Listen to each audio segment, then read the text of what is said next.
If you are a small scale farmer, a medium scale farmer, or a large scale farmer, and you are also into broiler chicken or poultry chicken in general, but this video I'm doing it for broiler chicken, and you intend to make your own feed, I think this video is for you. This video can save you a lot of money, and this video will give you an enlightening on how to make your own feed.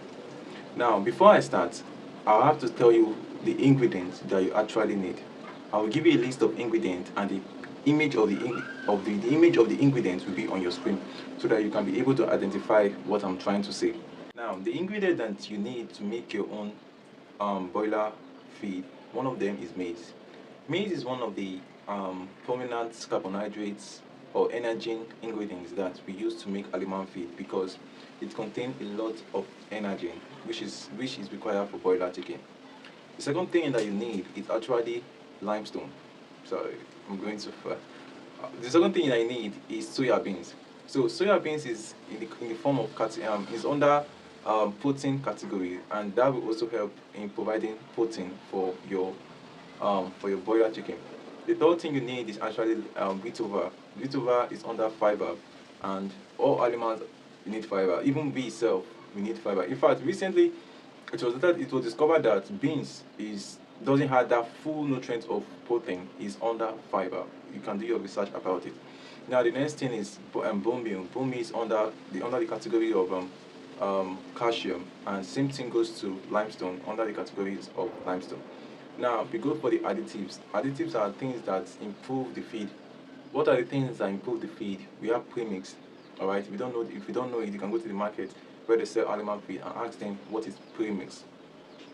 Premix is a kind of concentrate feed that we use to increase the quality of the feed when making it. Then we also have, like saying the same thing. They are all additives. We also have metapoline. It's also one of them that we use. Additionally, we also have salt. The last one is oil. Yes, oil is to help us keep the feed moisturized. All right, help make the fish look like not too moisture. So that is what, especially if you are using pellet machine, you have to use oil too. But if you are not using pellet machine, I don't think you need oil. So I don't really want this video to be too long. So I've written the ingredients down, and I also wrote it down because I don't want to start cracking my brain and making errors when calling it out. Now, the first thing you need is the soya. The maize. I'm doing mistake. So the maize is 50%. The soya beans is 25%. Wheat over 5%. So if you have a pen, you can get a pen. You can pause the video and get a pen and write it down. So the fish meal is 5%. The bone meal is 2%. Limestone 1%. Premix 0.5. Salt is 0.5.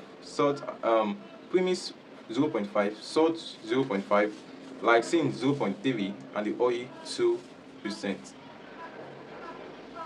So that is for the formulation I just listed now.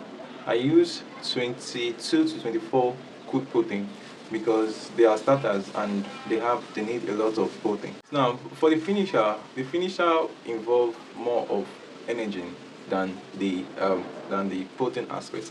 Now let me list them out. For the maize, you need 55. You know, for the starter it was 50, but now you need 55%.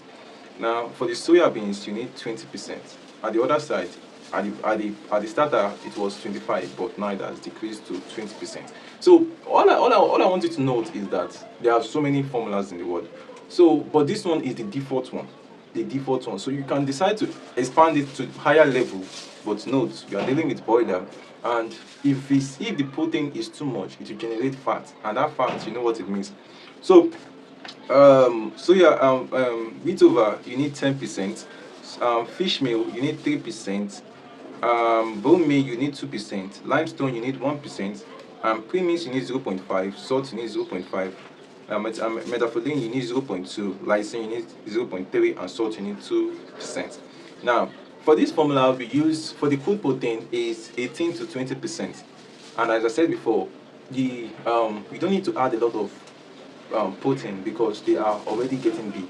because if they get too big, it can cause leg paralysis. I don't know if you know about leg paralysis, where your boilers will not be able to work again. So all those things, you try to avoid them due to leg paralysis, or they will just go unnecessary fat and they might die. So the next question you need to ask me now is what is the preparation for this feed? Okay, I don't know if you have machines. If you have machines, if you don't have machines, it's based on you. But if you don't have, let me start with people that don't have machine, because there are a lot of people that don't have the machine. The people that don't have the machine, you can actually get those ingredients, mix them properly. After you mix them, if you are doing starter, get those ingredients, mix them properly. Then after you mix them, try as much as possible to get tell them to grind it just once. Just if in the market, tell them, or better still, if that market is a popular market where they make animal feed, you can just tell them that you want to do starter feed. There's a way that they will grind it. It will look kind of not too smooth, but you can be picking out not too smooth, but it will look like starter feed, but not as the main one from the bag. But the chicken will be able, those day-old chicks will be able to pick it. Now, if you have the machine, you can go for. I guess you know what to do. Now, if for the finisher, you can just give them ordinary way like that. All right, you can just mix the feed properly, then serve it to them just like that. You don't need to pelletize it if you don't have the machine. So if you have the machine, I guess I don't need to tell you what to do, because you have the machine. So definitely you should know what to do. So in a nutshell, I think that is all I have for you for this video. I don't know, I've helped someone. I think so. I've helped someone today. So I wish you good luck in everything you do. Peace out. God bless you.